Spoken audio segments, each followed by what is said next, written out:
Hello, beautiful people. You are listening to the Communal Table podcast, part of Food and Wine Pro. I'm your host, Kat Kinsman, and all right, if the sound is a little bit different today, you know the drill by this point. I am somewhere else in that particular thing. See if we can get a little bit of those sounds. If you hear some sheep in the background, if you hear all kinds of sounds of nature, it is because I am at Blackberry Farm in Walland, Tennessee, with the executive chef of the barn at Blackberry Farm, Cassidee Dabney. Hey, how's it going? It's going real good. These sheep are loud. I'm going to straight up say that this morning was a wine tasting. And we were drinking all kinds of unicorns as with Eric Solomon. Oh, he's a wild child, and yes, that hair though, right? I saw him. I hadn't seen him for. I just assumed that he was a random rock star who was staying here, which would not be out of character for Blackberry Farm here, where you can come and we're in the woods here. Mm-hmm. Yeah. On the front porch of the Pencil Cob cottage. Do you know about Pencil Cob? No, would you please tell me? Did they tell you about that? No. Okay, so it's a kind of corn. I thought maybe. Get this, the cob is very small, like a pencil. It sounds like a rude insult. Hey there, Pencil Cob. Maybe it is, you know? I saw the one next to us is like a butcher or something, and I remember I've grown bloody butcher corn in the past, so I assume that these might be corn names. I think this is the corn bin right here. Yeah, for certain. But anyway, how was your morning? I mean, aside from the wine and the sheep. So Cassidee and I have been petting puppies. So it's, I think it's a thing I'd heard for years about the magic of Blackberry Farm. I'd been for dinner a couple of times.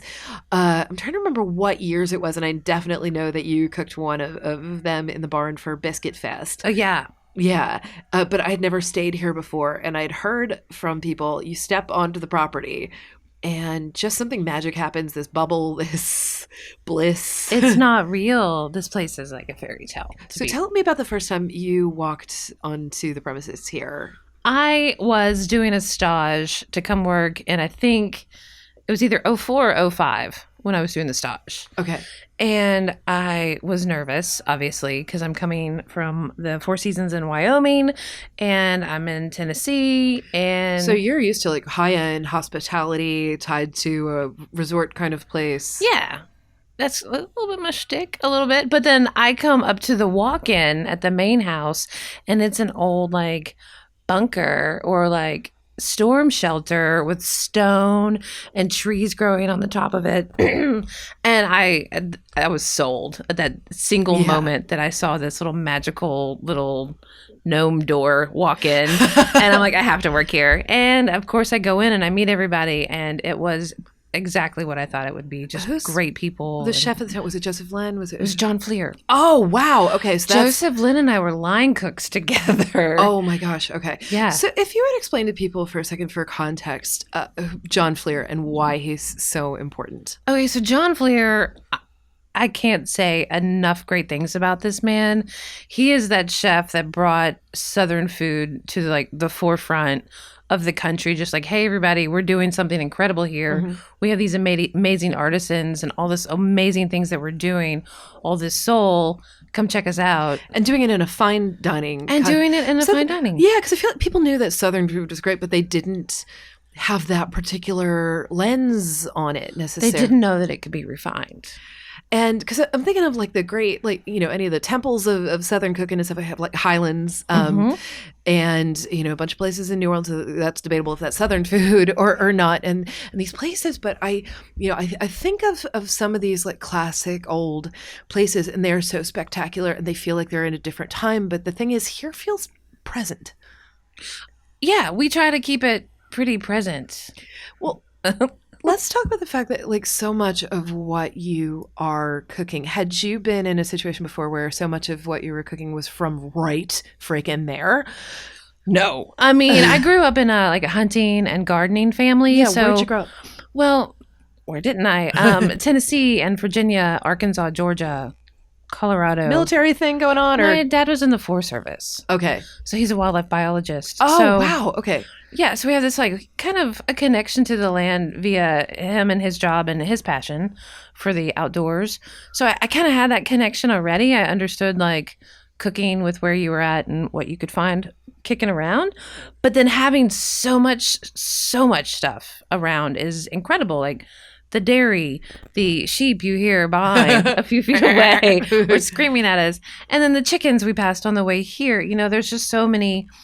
And I'm just looking in this little wood area that we're hanging out in, and there's all sorts of things that we could be using. We should be walking around snacking. We should be snacking out in the woods.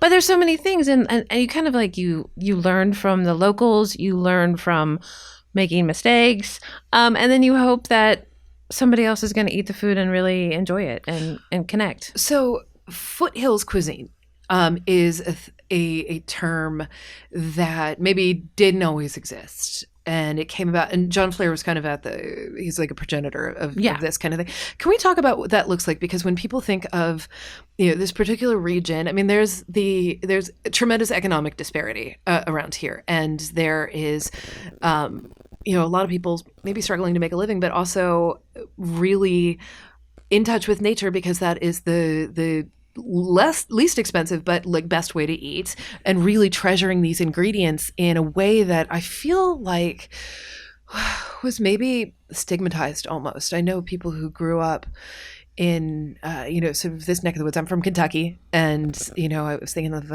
my friend's mother who grew up in the mountains and stuff, and she was embarrassed by her cuisine growing up and what she had to have. And I've been seeing this reclamation over the past decade or more, and some people behind it, like John Fleer, Travis Milton, Ronnie Lundy, like really championing this kind of thing. So can we talk about taking those traditions that are very much about sort of sustenance and good food and trying to make them into something else that people are comfortable with in a very high dining setting? Something that people are willing to pay money for. Okay, let's get this out of the way. This is a really expensive ass place that we're sitting here. I'm thinking like somebody's going to come by, realize that I went to a state school, and like throw me off the ground. I was nervous coming here because of class anxiety, frankly. No, I mean we get a whole lot of different people from all over, and I don't know. I think that's another nice thing about Blackberry is that you will find people. I mean, yes, it's expensive, but some people are gifted their stay, or some people are here for work, or whatever the case might be. You're going to run into a whole bunch of people. I talked to a number of people today that were like, "Oh, I really, really liked your demo. I was raised super poor in Lake City, Tennessee, where my dad is from, and there was this really great connection." Like, and then they have a connection to the food. They have a connection to this land. They also have a giant bank account, obviously. Oh, I met a lovely guy last night, and I could sort of tell like he can do what he wants to out in the world. But he was talking about his squirrel gravy and how good it is, and saying he grew up, cooking that food. And it was funny because I think he was surprised to find out that like, somebody who works at Food and Wine, has cooked squirrel before. I'm like, yeah, I make burgoo every year and for the Derby, and I've had a few years where I've been fortunate enough to have squirrel in it too, and it's been a funny thing to see this reclamation of poor people food, and have it really recognized as a significant and important cuisine, no matter where you meet it. Right. I think it's like I said, most of this, not most, but a lot of people that have a tremendous amount of money now probably didn't have growing up, and that's what I'm seeing this weekend. But I love squirrel and dumplings, squirrel and pot pie. My dad used to grade the squirrels that we would shoot off of the back porch. Really? You would have a fryer or a brazier. And what is the difference there? Does it depend on sort of like their body mass? Does it depend? It's the size. So the little guys are fryers. Okay. Bigger guys or girls are braziers. So I've mostly just had it stewed, and my pal Buddy, who is a hunter, it was really funny. I was when I was still working at CNN, I worked with this amazing woman, Jennifer Martin, and she grew up a hunter, and like girl can take down an animal and dress it and all this, and woo, there's That's a golf cart, by the way. People get around here on golf carts, and I'm not really sure what's happening. That was very funny. He lost a shoe? Picking up some sticks. Oh, something fell out of the golf cart. Oh, okay. But she was really wonderful, and and she knew that I was the food person there at work, and that I was hoping to cook some squirrel in this very traditional Kentucky dish. So she was down in Atlanta, and she met me with a freezer bag, an insulated container with some frozen squirrels in it that her now husband had shot and dressed for me. Oh. And it was really sweet, and I took them on as carry-on on the plane, and it was the greatest thing. But I was able to serve it at a party at my house that it used to be like over Derby and James Beard used to be at the same time, and it was all in New York. And so I had all these like James Beard nominated chefs like at my house picking squirrel for me because I had injured my hand and had to keep it elevated. I do have a lot of bones, Yeah, and it was such a treat to be able to do that. And I didn't want to freak people out because, again, I realized that people have a lot of prejudices against various foods, and if you're not familiar with it, people might. So we stewed it and served it separately, and you could put some in your burger if you wanted to. Yeah. I mean, if you get a hold of some again, comfy it. It's just, you can do the whole thing like a rabbit. It's really good. I remember Mike Huckabee is not my favorite politician at all, but he had this bit. It was I saw a video segment where he was calling in and he was talking about cooking squirrel in a popcorn popper in college, like cooking that in his dorm room, and I was like, "This is innovative." This is the one time I've ever related to you. but Yeah, only. the single and it will never happen again. I am certain, other than the fact that he likes sawmill gravy, which I really like. But it was really a beautiful thing to have. And when I had been here before, it'd been some years back, and I had eaten in the barn, and I'd been out in the garden, and your gardener here gave us a tour, but also gave me beans to grow. And I've been growing those in Brooklyn for on and off for years. Mm-hmm. Wash day, Crowder pea. Oh, golly. I would know if I saw the name. Whippoorwill? There were some very flat, broad, kind of like rust-colored beans. It's one of those things where they had such great names, and I know there were some black beans, like some black pole beans that were just the loveliest thing. And maybe I got that wrong, but they were getting all confuzzled right now on account of the morning one. But nonetheless, they all grew so beautifully, and I would make a meal with them and then save the rest. Yeah. To save more.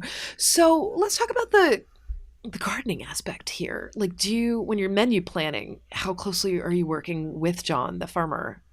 Well, okay, so we put in a wish list of what we want to see grown. Oh, wow. And we'll probably start looking at seeds for spring after the fall garden is really up and running. Okay. And then we'll say, hey, this is what we would really like to see, this, and this. And then we hope for the best, obviously, that it all works out. Sometimes it doesn't work out. Sometimes they're like, it's a good idea, but that doesn't grow very well here. Yeah. This year, I was really adamant on needing to we ran out of grits probably in March. Okay. So we ran out of... So you're growing the corn here, yeah, for the grits. Mm-hmm. Oh my god! And we ran out this year kind of early, and I'm like, hey, can we just make sure we make it until April? Yeah, or May, because spring might be on the calendar here, but that doesn't mean we're going to have all the things growing. So I wanted to make it a little bit longer on the grits, and then we also make hominy out of it, and then I'm particular about nixtamalize here. Yes, which I cannot say that word. I had a podcast with one of the people from Suerte, and they're hardcore about their masa. So I had to just say over and over, nixtamalize. I can't even I can't even get it close enough on spell check that spell check knows what I'm talking about. Oh my gosh! I get necklaces all from the same place, and you can have words made, and I need to have one and send it to you. Nixtamalize. I do have a giant ear of corn, a giant sparkly ear of corn that I nixtamalize. It's just such a fun thing, and it's such a fun process. I mean, what I love about everybody I meet from here is you're total dorks, and I say that with absolute love in my heart. Like listening to anybody here talk about whether it's brewing or wine or cooking or gardening or something like that, we just we're spending time with the woman who is raising the puppies. She's cool. Yeah. But everybody's super wonderfully dorky about what it is that they do. Is that something that's been inherent in you? Like growing up, did you know that you wanted to cook? And if so, what was your plan? My plan was to be Indiana Jones. Like, I was dead set on that. And then when I realized that wasn't a reality, I actually studied anthropology in college. And then college and I were not a good match. So that's a very chefy thing. So then I went to culinary school, and I don't know. It just fit. Like, I really love the community that a restaurant can. I was working in kitchens in college, and I found myself skipping class to pick up shifts because I enjoyed cooking more. And I was just working at the Applebee's there in Fayetteville, Arkansas on campus. And I'm not doing anything very special, but I really love the community. I love everybody was there. There was every single person you could think of was represented in that kitchen, be it front of the house or back of the house combined. You were going to just have this wonderful experience with great people. And then I was also really excited about food, having had a great connection to food growing up with all the hunting and the growing of our own foods and seed saving and things. So it just kind of made sense for me to go to culinary school, at least in my head. And then I went to culinary school, and it was like I wasn't even in school. It was like I was just doing this cool thing every day that I liked a lot. And where did you go? New England Culinary Institute in Vermont. Okay, because I know that there's always a debate about cooking school. Is it worth your time? Should you just go to a restaurant and stuff? But you had a positive experience. I could have missed it. You know what I mean? Like, I could have skipped it. I could have probably started working at a really high-end place. But to get into a really high-end place, a lot of the time, especially 20 years ago, you needed to have some sort of certificate or experience to get into a high level. No high level was just hiring people off the streets, you know? Is this changing, do you think? Absolutely. I think this is absolutely changing. A lot of kids that are coming out of culinary school right now don't want to come into restaurants in a low-level position. They want to be immediately a sous chef or an executive chef of a restaurant. Because they just spent all that money. Because they just spent all of that money.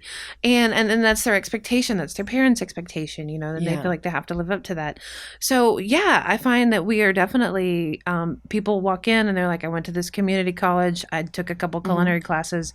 I'm really into it. I work at Cheddar's down the street. And we're like, come on in, check us out, see if you fit. Yeah, it's Brian Caswell, chef in Houston. I remember I interviewed him once about why he would always hire somebody with Waffle House on their resume, and he was like, they don't have tickets. You're working in an open kitchen. You got to be fast, and it was just very particular things. And I think that's one of those things, those perceptions that is changing as more and more chefs are getting kind of a platform to share their own voice. People think of it as this frou-frou kind of thing, and it's not. And do you feel like it's also changing that more people from different backgrounds are able to find a home in the kitchen? Because it was like kind of the provenance of this straight white dude for a fair amount of time. Do you feel like that's... Yes, absolutely. I mean, like... Yes. Yeah. It's really refreshing. Like, we don't even, like, when people send in their resumes, it's just like, we have no idea what this person is going to be. Yeah. So, of course, we look at them on Instagram and Facebook to get a general idea. Do they love food?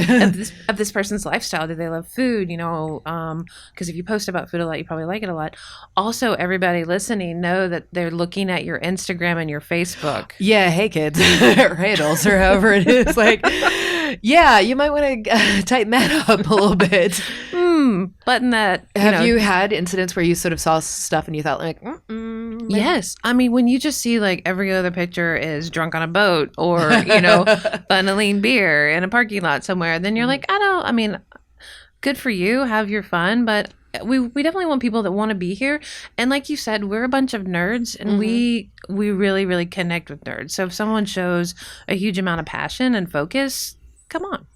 How about on the sort of guest level? Because again, like I had class anxiety come in here, and it's funny, I dining out for years. I work at Food and Wine and stuff, and I still have that thing. Sometimes if I walk into somewhere very high end, I think they're gonna know.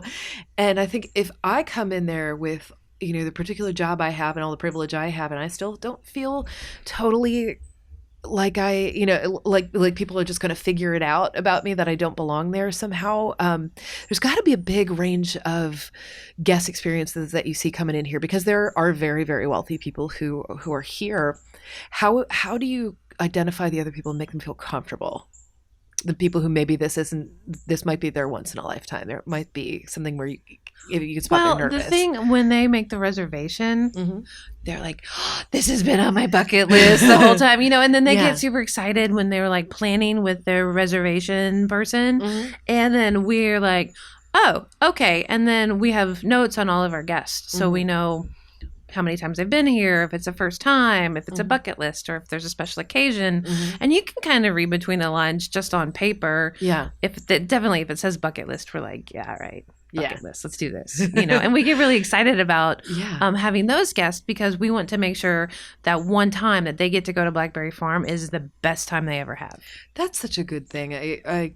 A dear friend of mine was maitre d' at Danielle for a really long time, and he made a point of, if he had people, they had saved up all their money and they had come to make sure that they got a killer table. They were seated next to a celebrity maybe or something, and they were really having that rock and roll experience. That moment. Because, if they're only going to have it once, you need to make sure you knock it out of the park. So you were telling me on the way here, there's somebody who was like literal, like last meal kind of. Yeah. In my experience cooking, we get a lot of last meals. Wow. Can you unpack that a little bit? So if someone is terminally ill and maybe they're no longer wanting to fight the fight for whatever it is that they have, or whatever their circumstances might be, they just come here and they want to forget about all of that, and they want to have, again, just a knock it out of the park, great weekend. And if you could see the emails that go around about making sure that everything is perfect for this person. Yeah. You know what I mean? Like, can you please make this is their favorite soap, or they really love Diet Dr. Pepper, their fridge needs to be stocked with it, whatever it might be. Yeah. Just like really, really, really taking care of those people, because they're not going to have that opportunity again. Yeah. That's so. And the thing is like, everyone that works here, you're not going to find anyone that is like, no, I don't have time for that. They will stop what they're doing, and they will be like, do you need me to go to Kroger and pick up Diet Dr. Pepper on my way into work? You know, like every single person on property would do that. Yeah. There's an emotional sort of attunement here. Yeah. And so do you hire for that? Like, are there people, because you can help people develop skills. How much emotional intelligence is hired for here? Honestly, it's, for me, especially regionally, everyone in this community is like that. Yeah. It's a small town. Yeah. And everybody kind of just looks after each other. So when you have somebody that maybe your grandmother was terminal and you wanted someone to take care of her like that, they take it super personally. Yeah. There is that depth of caring. And, I've just think about this a lot when I've been in places where, I feel like I am not totally welcome. I've just been thinking about this a lot, like where you walk in and you think like the people are sort of like, oh, you're lucky to be here kind of thing. And there's that kind of hospitality where you almost feel like you have to live up to their ideal, versus that other sort of thing where people are going to meet you where you are and make sure that you are comfortable in that particular way. And and I've seen it also when I've walked into places, especially I have my husband's aunt is in her 90s, and when his mother passed away a few years ago, but they and she was in her 90s at that point, and when they would come in and there would be these two little old ladies, and you could see the staff just roll their eyes and be like, oh God, and that feels crappy. Yes. It feels really crappy. I remember my mother has a lot of, she can't really eat out at restaurants anymore, but she has a lot of physical problems. And she and my dad had been really psyched to stay at this well-regarded mountain house that is not in this state. And when I was finishing grad school, and she has to wear like sneakers because like her feet are so mangled, and they have a dress code, and she was told that she'd have to eat in her room. And my dad had some things to say about I bet he did. Yeah. And starting with, have you heard of the Americans with Disabilities Act, which I think was in effect at the time. I mean, this was a long time ago and stuff. And they, apologized profusely and stuff. But I'm like, are you kidding me? Like she's supposed to be like shuttled away and stuff. So I'm just hyper conscious about people feeling comfortable, whether it's like a difference of body or gender or economics or whatever, just making people feel welcome. Are there classes on that here? How is the training? Well, no, I don't think anybody, I don't think we have classes on that. I think everybody is just good. I mean, I hate to kind of put us in that bucket, but people are genuinely nice and they're genuinely kind and they're genuinely excited about your experience. Mm-hmm. I don't know. Like they just show up.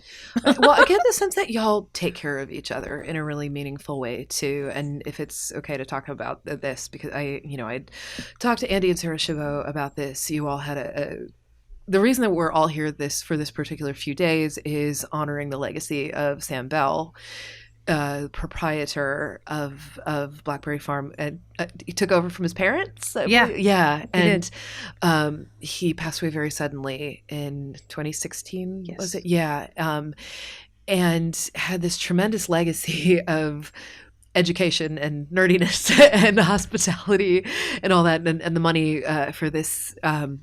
This particular, it's not a weekend, it feels like a weekend, but it's just slightly shifted into the week, goes toward the Sam Beall Fellows, which helps people in hospitality stage at places around the world. And it's a really, really good thing. But you worked with him very closely and you lost him. Can we talk about how you all took care of each other during that time when there is, you're all grieving and yet you still have to take care of other guests? And I think it was the taking care of other guests that kept us above water. Yeah. Does that make sense? Yeah. Talk a little bit about that. I think we were all in shock. Yeah. And nobody knew what to do. He was young. He would have been 43 this week? Oh my gosh. And 5 kids? Yeah.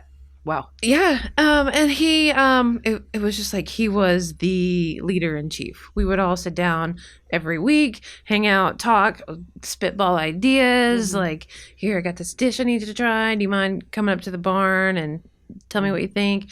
It's just this really great open communication. And, but at the end of the day, like the decision for most things was on him. Yeah. And then he's gone.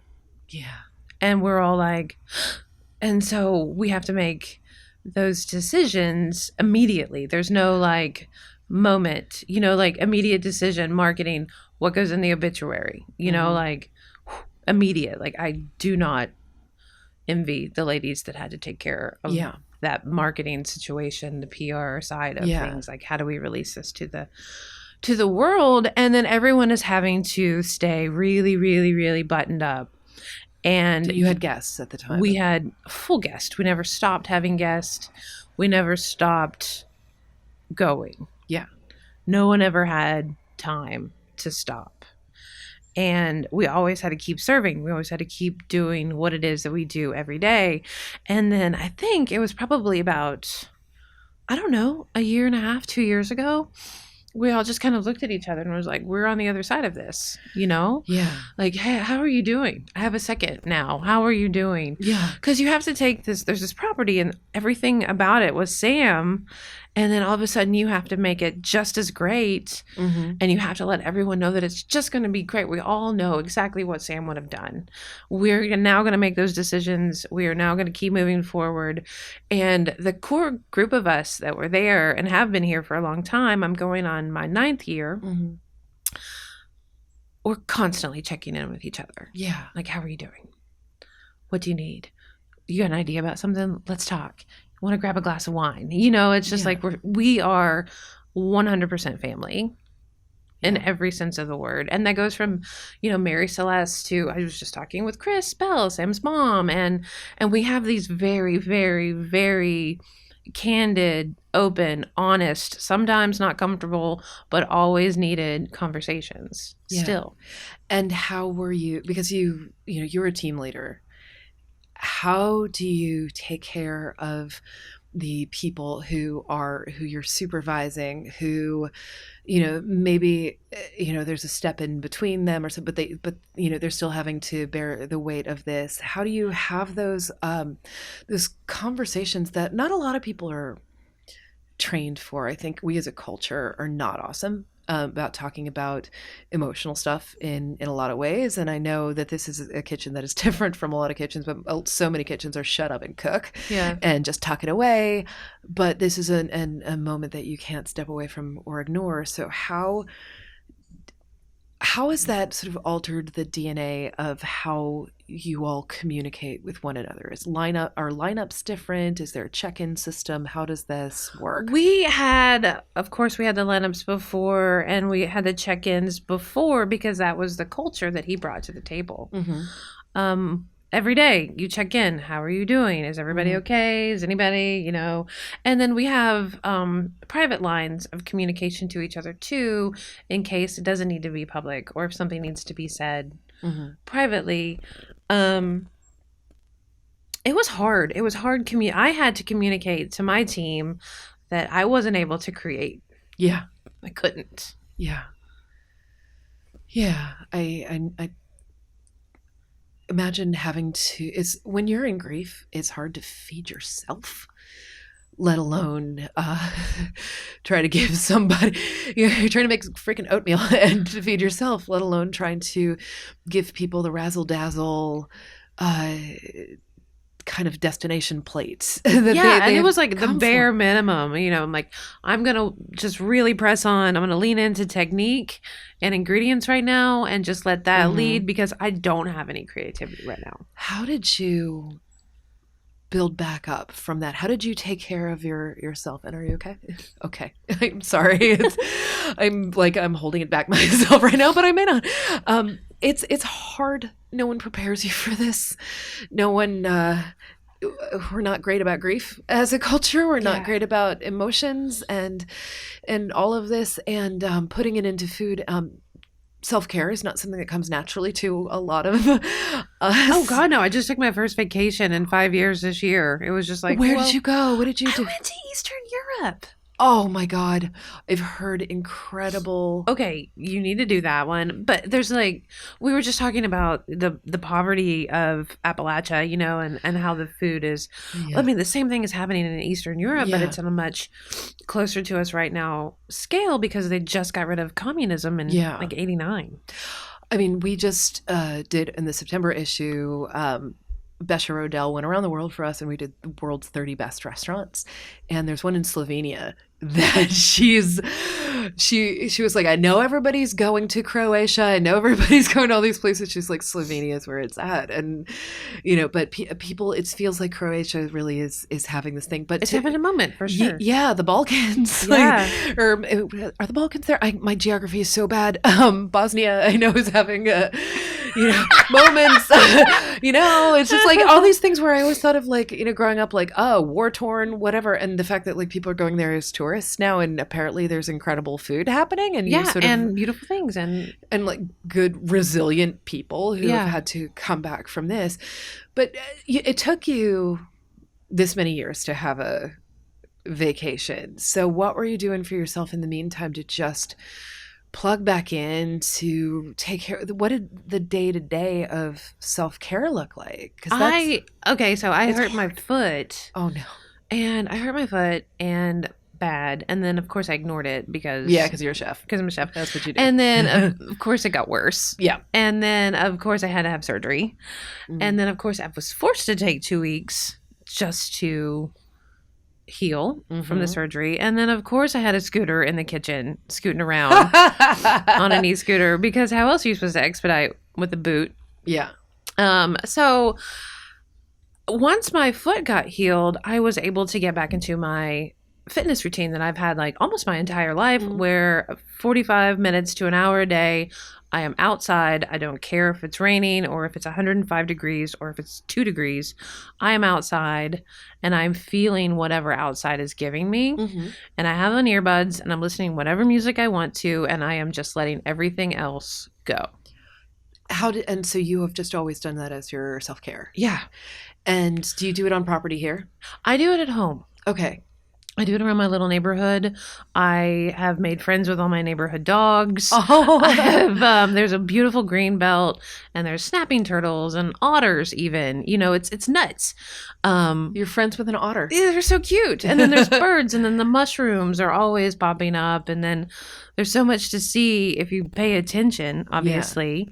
And I need that 45 minutes to an hour a day just every day. Do you, what's your source of music? Like, do you have your phone with you? Do you turn it off? Like, what do you do? Pandora normally. Okay. Or Spotify. But do you have it so how do you not look at your message? Every chef I know is tied to their phone. Oh, yoga pants nowadays have these little pockets in the sides. But can you ignore their phone? I don't have my notifications on. I can't. Okay, good. I can't do that. Yeah. I've known people who've taken various things off their phone. Like they'll delete Twitter off their phone. They'll delete like whatever, because otherwise my brain goes into spirals where I'm just like checking notifications for things. Oh, who am I letting down? Do I need anything? Who needs something from me? I woke up this morning. I was supposed to call into a call at work and I didn't have a signal. And I was like, I guess I'll just not do it today. I think that don't have a signal at the farm is also great because I don't have a signal. That's really good. I mean, and a lot of people don't believe me. That haven't been here or don't know. They think that I'm just making up some bullshit story about how I don't have a signal, and that's why I didn't get back to them. But truth be told, hear me now. You actually don't have a signal here. We have a place in upstate New York, and no, I have to walk to the top of the hill in order to get a signal. And it's actually really annoying sometimes because if I want to check my online banking, they text you a code.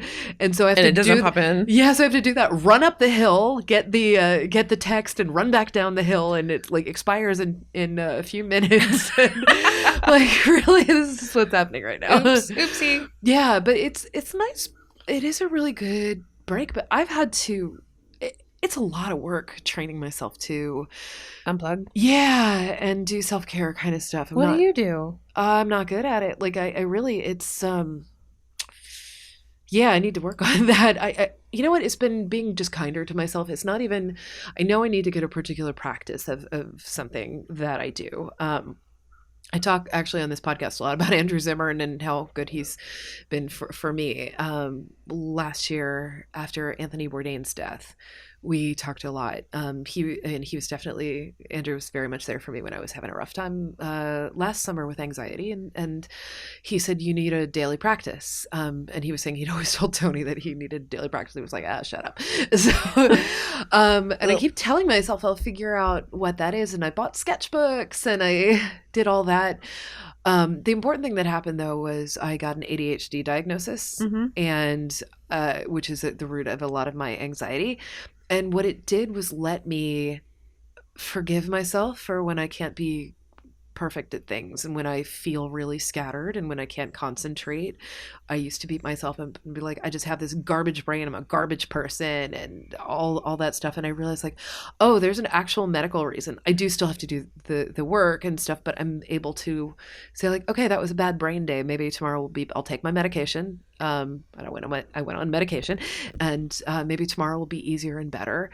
And really trying to, you know what? I've gotten better about letting myself go to bed a little bit earlier if I possibly can. Sleep is so great. Oh my God. Are you good at it? I suck at it and I try so hard. So what is the thing that I did that actually, I will say this. I improved my sleep life radically by doing a few things. Got a white noise machine, but a sort of super fancy one. I'd stayed at a hotel called Zero George in Charleston, and they had this thing called a sleep plus sound machine, and it's reactive. So if there's a noise, it rises the white noise to mask it. So if there's a sudden, say if somebody is snoring next to you or you know, I live on a busy street. If something goes by, it just raises the level of it so it's masking it, and you can change the depth of sound, and it's all these nature sounds. That, oh my God, that improves things so much. And I got a gravity blanket, or you know, one of those like weighted blanket. It's helped so much, like really. But that I travel with a little Bluetooth speaker / is the small version of that Bluetooth speaker, but it's also a noise machine, like a white noise machine, and it helps so much. See, I live on a super quiet street with like zero sound. I can't sleep when there's no sound, and that's the thing. I'm pretty good at also turning on an Audible I don't care anything about. Yeah. normally with a British accent, whoever's reading it. Soothing. And then it is just like 1, 2, 3, done. Oh, I'm out. There's a podcast called Sleep With Me, and it's boring bedtime stories that this guy reads in a really droning voice. It's the best thing. The other thing is, so it's great. It turns out I didn't need to bring the Bluetooth speaker, except for the fact that I brought mine to the pool last night. I took a midnight swim.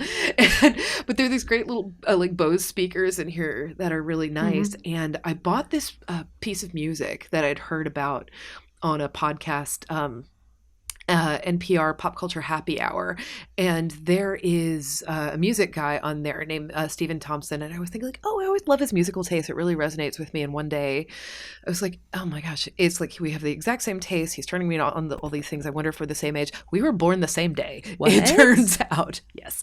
And I was like, okay.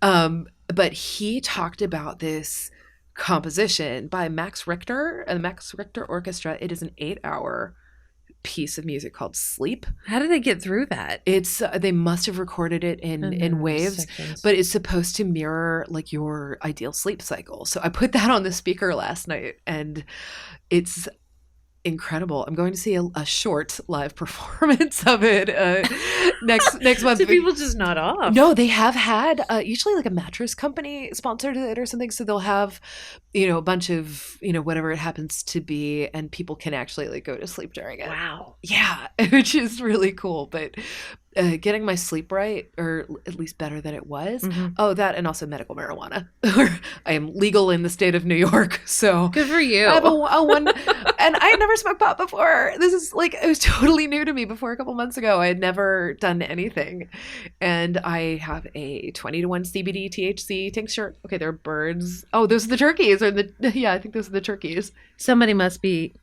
The dogs must have gotten close to them. I hope y'all can hear some of this.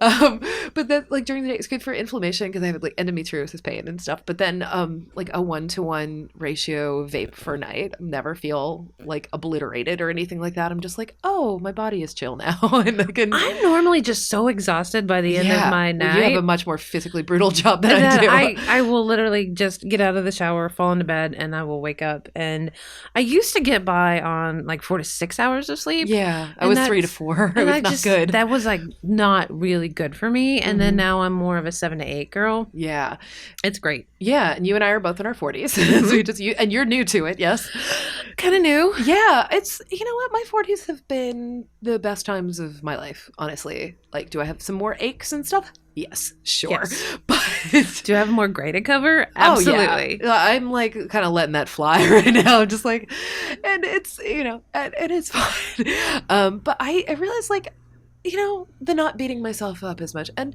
in kitchens, tell me about the kind of kitchens you came up through. Were they the yelly, screamy kind of kitchens? Oh yeah, they were the yelly, screamy, throwy kitchens. Oh my God. Can you talk a little bit about that and what you're trying to do and do the opposite of that? So you can name names or not. I won't name any names, but definitely just like not great experiences, but also really great experiences. Like that's 20 years ago in the kitchen. I mean, what cities were you cooking in? Boston, Atlanta, oh, wow. Okay. Jackson, Wyoming, the Big Island in Hawaii. Mm-hmm. Yeah, I've heard Boston restaurant culture a lot of. I remember I was being interviewed sort of along with Barbara Lynch, and she said she had come up through a particular chef, and she's like, I learned how to be a chef by doing everything at the opposite of. Exactly. Like sometimes your experiences aren't what you don't want to mimic the person that you're working for. You want to be the exact opposite of the person that you're working for, and you just do that. And there were 9 pans thrown. There were moments where I would go to dry storage and just cry because I'm like, why am I doing this to myself? Oh, talk to me about this. It's a question I ask everybody. Have you ever cried in the walk-in? Yes. Nowadays, in my kitchen, we have a good scream just about every day. God, screams are great. We go into the walk-in and I'm like, look around, and then normally pastry chef Lawrence will be like, I want in on this, and we'll just go in there and scream talk about okay, like the physicality of this, because I love a really good scream. So when I'm screaming, everything that is driving me crazy and anything that makes me want to punch something or cry or that is frustrating me leaves my body in that scream, because it is a guttural, just absolute shrill, get out of me devil scream. It's oh my gosh. Last summer after Anthony Bourdain, I've talked about this on the podcast. I was absorbing a lot of other people's trauma and going around the country and talking with people and stuff, but not dealing with my own stuff and letting it build and build and build. And I went into a bad anxiety spiral that was not entirely related to that, but also wasn't not related to traveling for, 8 weeks each in a different city, like talking to people. And it built up so much, and it was becoming really detrimental to my well-being, but I couldn't make myself cry, and I couldn't do it until I got phone call from a friend of mine saying he and his wife of 20 years were splitting up, and so we love them both very much, and so we spent a bunch of the weekend talking to him, and I had joked with my husband that I needed a good scream through the Kavanaugh hearings and all that stuff. And we have a place in upstate New York, this old Gothic stone Episcopal church, and with really high ceilings and really good acoustics. And he took the dogs out, and I cranked up some industrial music and screamed until I almost threw up. Yeah, until you can't. Yeah, and you have to do it from the stomach, not the throat. Yeah. How did you, and screaming is a hard thing to let yourself do if you're not used to it. How did you give yourself permission? How did you learn to scream? It wasn't really a learn. It was like, if I don't do this now, I will throw, and I'm not going to throw anything at somebody. So I need to scream. Was it just like one particular day you were like, this is what I'm doing? Yes. Yeah. And then after that, I was like, thank you, scream. I'm doing that again. And then, of course, everybody else wants to scream too. Like, everyone around you does. And then when you scream, they're like, oh, we can scream? Oh, we're screaming? Yeah. Let's scream. I've been trying to convince kitchen teams to do this. Seriously. We do it almost every day. We've actually done it a couple of times today. I am so glad you're saying this out loud, because I sat down with, I think it's probably okay to say this because I think they're going to do this, and we're actually going to talk about this on stage. Missy Robbins and Sean Feeney from Lilia and Missy. I sat down with Sean, and he's like, they're doing such great stuff for like the culture of their restaurant there and taking care of people and doing, physical fitness kind of things. And he came from trading world, which is super aggro and stuff, and realizing like, okay, there's a better way to do this. And they have this, running club and all this stuff. And I was like, do you have a walk-in? What's the sound like? And I was like, I know you guys have like apartment buildings up front, but like, could you go in there and make noise? And he's like, maybe we need to try this. So I really think like, I could see restaurant teams doing that, like having this really, maybe you would have to have in like earplugs or something like that, because other people screaming is going to be loud. But now that I think about it, actually the time when I got to do that, before that, Mad Symposium in Copenhagen, and there was a person who he was talking about anxiety, stress, all that kind of stuff, and saying about how to have a calm voice during this. And he did this really cool thing. It's this great big tent, like a great big, like looks like a circus tent. Is probably actually is technically a circus tent, and hundreds of people in there. And he had half the people do like a and just sit there and do that, and had the other half of the people scream. All at this, like had us doing it alternating, then had us all do together. I was on the screaming side. I was like, this is amazing. This is really incredible. But the great thing was, the point of the exercise was, then he waved his hand and had all of the people screaming stop. And the was still going on. It had been and his point was, this calm, this core within you has been going on the whole time. Just these other voices were drowning it out. That was amazing. Wow. And I sort of feel like if you have the scream and you can exercise that demon that's living in your body right then. Yeah. And because the barn is only open for dinner, so we don't just stick in the walk-in. So if it's like 2:00 in the afternoon, sometimes we'll just get after it as a group.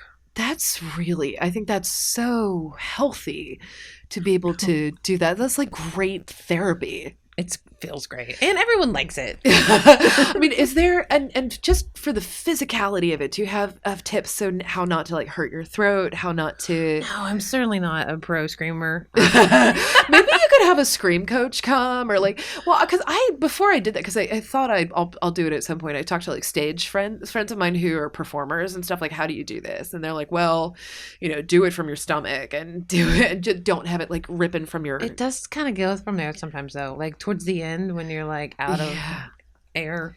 And do you cry when you scream? Because I do. Not necessarily. Like sometimes we'll have a bit of a tantrum as well. So like if we're in the walk-in and there's lids on things and we'll slap things and everybody will just kind of like punch a grit bag, punch things, and then everybody just like lets it. It's great. I can't tell you how amazingly healthy that sounds, because like I ask more and more people this walk-in question, and the people though who said that they've never cried in the walk-in said what they do is go in there and take their shoes off and just have like I think it's like they admitted to socks, they did not admit to bare feet, but who knows, but they were saying like the cool groundingness of the walk-in was really powerful. We do that in between big turns in the dining room. Me and whoever I'm expediting with will take off our shoes, and you know how like the toes in the sand kind of feel, because like when you're in your hot shoes and then you take them off, no matter how hot the kitchen is, it's still cooler than the inside of your shoes. And it's like this like sand, toes in the sand kind of feeling. And we just go, oh, that feels good. And they're like, all right, let's go back to this. And then that's kind of like a restart.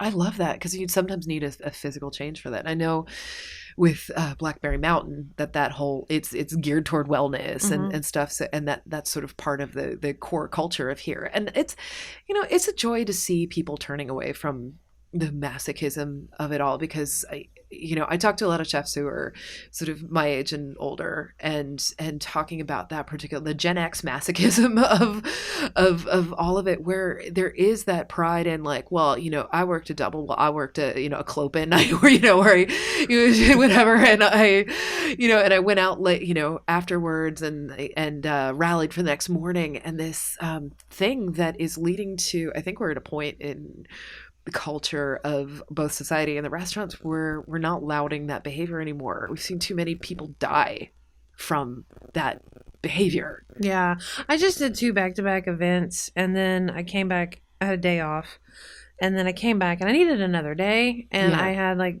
2 days before I could have like 2 days off in a row. And that day I was just like, I was having a hard time reading tickets and like communicating to the team, like pickups and things. Like I was definitely twisted. And I was like, you'll have to forgive me. Like, I think if you're just honest with people about how you're feeling and like why you're acting a certain way, then they go, okay, I got you. And then they understand it. And I'm like, I might not have been here for a couple of days, but I was still busting my ass someplace else. And it really wore me out, and I'm tired and I need 2 days off, and then I'm sorry. Yeah, I mean, I've learned, I've been trying to apologize less for when I'm not feeling well, because I've been, dealing with physical stuff the past few years, and just like, here's what's going on. I can't. This is where I'm at. Yeah, and I think, by the way, the rain is sort of pattering down. Nice. It's so really. Well, the canopy's so thick here. Yeah. Like the smell, it's like there's like some of that smell to it, and it's really, I think I live here now. I imagine this is your new porch. Oh my God. You must have that, people who just do not want to leave. No, we have people that actually live here. I hadn't realized there's a woman I know, and I hadn't realized that her family has a house here. Yeah. And I can see why you would want to do that.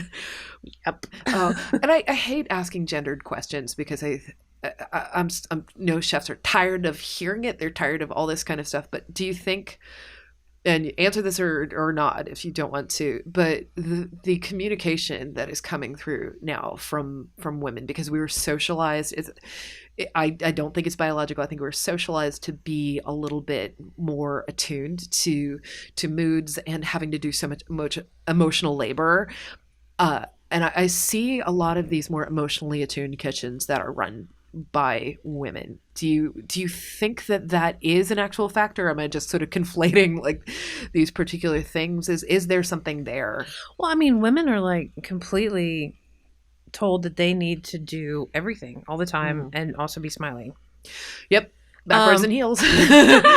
And so, there's this level of organization that I think we all picked up and noticed from our moms, and that they did. My mom, she worked, 40 hours a week, if not more. She also picked us up from all the things and did all the things. And then she was always smiling, and she was always checking in and making sure.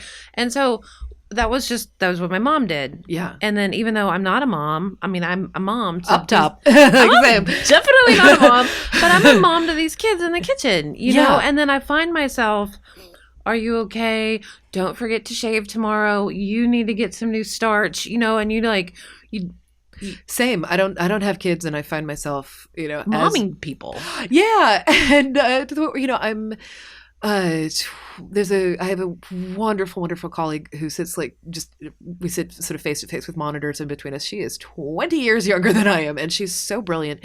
And her name is Osette Bubber, and she is magnificent. And she's got such emotional intelligence that I feel like some of this younger generation they were taught. They had, maybe, I don't know how exactly it happened, other than their parents were sort of like no more, like, people who are sort of more, in their 40s, 50s, whatever, sort of said like, you know what, this isn't working for me the way that they grew up, and I'm going to change that for my kids. I have hope. Do you have hope? I have so much hope. I like to ask people, so if you would tell me about, I like to find the person sort of in the middle and ask about who was the person who mentored you? Who are you mentoring?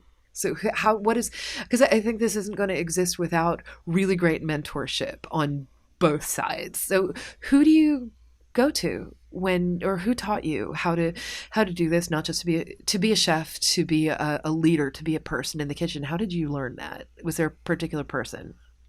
Okay, not at all related to culinary. Yeah, and not even a single person. But I played sports. Yeah. Growing up, like team sports, because I moved around all the time. And then to make friends, you join the basketball team, soccer team, whatever city you're living. And so you have had a bunch of coaches, but I coach more than I do anything. Like, because you're in a game every day, the game of restaurant, and we have who wins? What does tonight? What does winning even look like? Winning looks like you leave with a little bit of pep in your step. But like those coaches, they teach you everything. They teach how to motivate somebody, how to motivate someone to do something, how to unite a team, how to work together as a team, how to know like if this part is over here, then you need to be over here. That's where the ball needs to be, or whatever sport it is you're playing, or analogy you want to talk about. Coaches. Yeah. Big time. Play those sports. And you use those sensibilities to mentor the younger people. Yeah.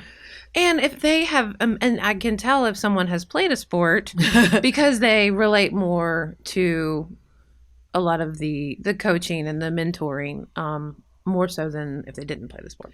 So I'm not going to ask you because like on your own team, because that would be like picking a favorite child or something. But is there somebody out in the world, just in the restaurant world or whatever, who you think is just the future, who's bringing it up, who's doing the thing?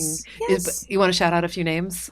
I think my entire sous chef team is that. Shout them out. All right, we got Joey Edwards, we got Lawrence Faber, Lindsay Fitzgerald, Ben Johnson, Alyssa Hu. They're all going to go on, and you need to remember those names because they're going to be incredible. Because honestly, that's what I want. Like, that is my legacy, not some damn dish that people ate a couple of times and said nice things about, but it's the people that worked underneath you going on and being better than you. Yeah. Because of you. That's so lovely. And have you had in your tenure here somebody leave and start something else? Oh, we've had so many people leave and start other things. That's gonna feel great to be out in the world and go and see that sort of diaspora of Yes, and you're like, oh my God, you did it. That's so awesome. That's so amazing. And then you of course, talk to these people and they're like, oh, blah, blah, blah. It's cute. It's amazing. It's what you want. That's a really lovely way to go about it. And I think that's the only way this industry is going to survive if everybody screams together. You scream together, you support each other, you have everybody's back. So you've been talking about taking care of other people. This is our Oprah moment that we do in the podcast where, the secret, it's, damn you, Oprah, for bringing Marianne Williamson into things. But there's other spiritual kind of things good. But I really believe in vocalizing. I'm sorry if Marianne Williamson is your candidate. She is not mine. But I believe in saying out loud the thing that you want so people can hear it and help you get there. What is the thing that you want? What is like a long-term selfish goal or something you want right now? What is the thing that you really want to whisper out into the universe so people can help you? I'm going to just hard pass. I don't know. Yeah. Like legit. I don't know. Like one thing? A whole lot of things, of course I want. What's a small thing?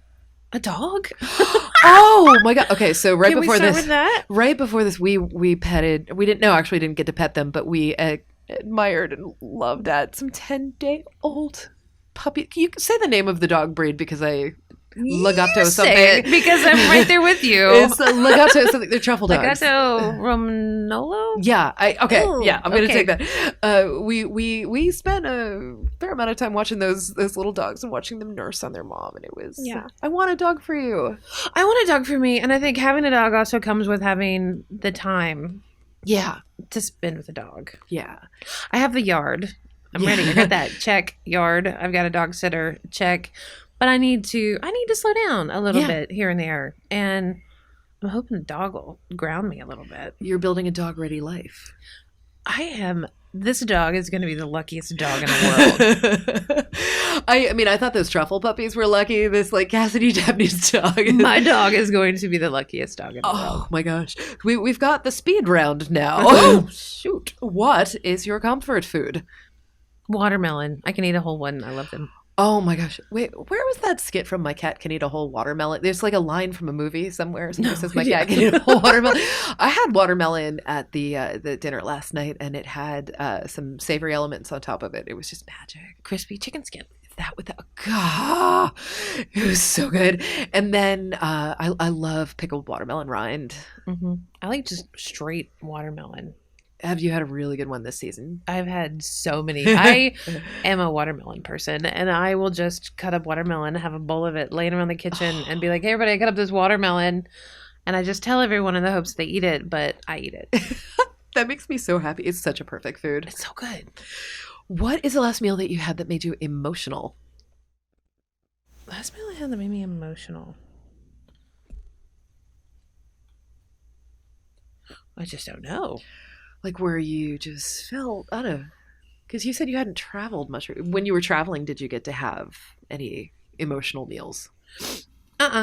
No. So, it's a funny thing for chefs because, sometimes you're analyzing. I was sitting next to Sean Brock at this dinner last night, and I saw his mind working as we ate these grits. Mm-hmm. And that was incredible. I will tell you that at lunch today, people eating your food were having these, oh my God moments. We had some pretty big heart-to-hearts during the demo about that dish. So yeah, that dish has been a nemesis and a best friend. Would you explain it to people who are listening what this dish is? Oh, so it is just very simply a clarified pot liquor mm-hmm.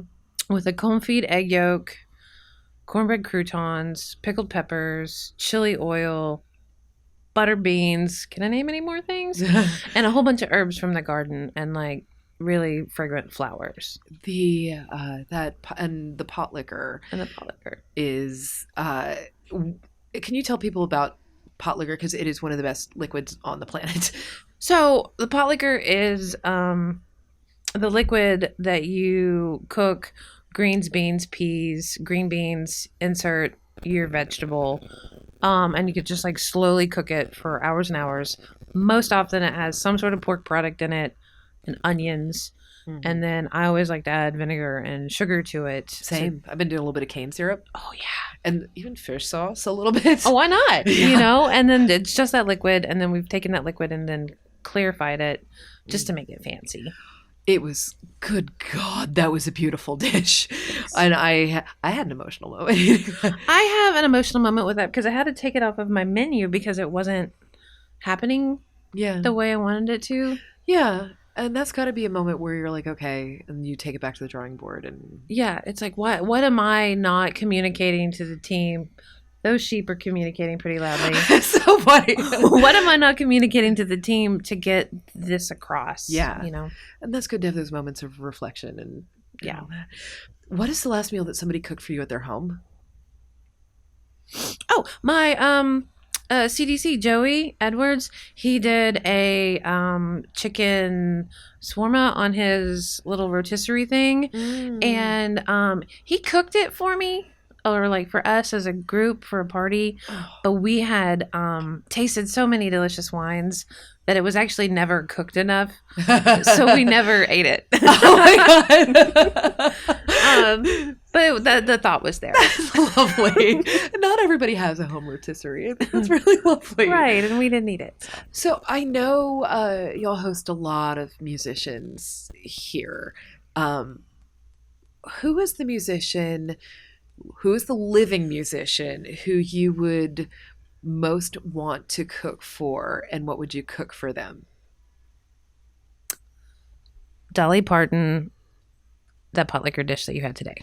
You would not be the first person on this podcast to say Dolly Parton. She's amazing. I revere her. Oh my gosh. Like, and it's not just the music, it's her whole personhood. She's the biggest buyer of books in America. Yeah, something like that. She's such a good person. She supports like literally everyone. Has she been here? No. How is this possible? She's such Despite me tagging her and everything, one day I made the entire kitchen because we cleaned the floors together every day at 4. We choreographed 9 to 5 floor cleaning session. It was an amazing moment. And nothing. Oh, somebody's got to do. You know what? If it has to be, if you're doing a charity thing here, and convince her, hey, we'll raise a lot more money if you're here, Dolly. Yeah, and the charity probably has to be for her books. Yeah, that's great. I remember Lodge doing when the fires happened. Yeah, she stepped in there and she gave so much money over. And I know, I don't actually, now that I think about it, no, they were selling a special pan, and then everything was going to her charity initiative that particular year. So for people who don't know, the Lodge cast iron has such a footprint in Tennessee. I mean, that's it's all made here. Yeah. You hear things like Pigeon Forge. Well, there's a forge. And, I feel like it's a matter of time before Dolly comes in. Please, Dolly. Maybe she's here right now. Who knows? But I'm trying to remember who all said her. But you're maybe the third person to say. People said Beyonce and Dolly. Dolly. Yeah. No. For some reason I figured you'd probably say Dolly too. Because she is a goddess. So let's say you have 5 uninterrupted minutes for self-care. What do you do? 5. Yeah. Your phone is off. It's away. It's phone is away. I am a big person. I like to definitely do. Thinking they're coming to collect you. No, somebody else. That's a child. There's golf carts. No, I would probably just wash my face. Yeah. Just do a really good job of it. Just cleanse and. I mean, it's not ungross being in a kitchen. Oh yeah, no, that's brutal. That's brutal, stinky work in a kitchen. It is. If I could wash my face, and I could. Every time I go out foraging, I always wash it with Dawn dish soap. Yeah, just in case I get poison ivy anywhere. Oh, and hot tip. It cuts the grease. I think that's their thing. Yeah, that's a police car. Those are things you don't hear here. Huh. Did somebody put a sheep somewhere in a pool? I've heard about somebody trying to put a sheep in a pool at one point. I don't know anything about that. Yeah, so that happened. So I think what is actually do you have a particular place on this property that you go there and you just stand and listen? I do. I have a couple of places where I go. The trailhead is amazing because you have this little babbling brook, and if it's really has rained, the sounds and the smells and just that moment are fantastic. And then also whenever it's the first of something comes in, be it a pawpaw or a chanterelle or those god awful persimmons we get on property are you just tired of them? Well, they're like Russian roulette. You never know if you're gonna get a sweet one or if it's gonna, and it doesn't even matter how soft they are. It could also rip all the moisture out of your face. So you never know. But if I'm by myself, I will take one of these items and I'll go and hang out with Sam. Yeah. Yeah. I think yeah. I love that. Thank you so much for today. Just thank you so much to our guest today, Cassidee Dabney. And where can people find you other than like coming to Blackberry Farm? Well, I'm typically here. Yeah, but I mean, online, they can find you on your Instagram. Or It's Cassidee. It's just like Madonna. It's just my name. Okay. And you spell it 2 S's, 2 E's. Yes. Yes. And please learn from this woman and get to know her food, get to know her heart. It's what you're doing here is super special. And I thank you for what you're doing for food culture and restaurant culture. It really matters and it's really, really important. Thank you. Hey, thank you to our producer, Jennifer Martnick. Thank you to Douglas Wagner for our delightful theme song.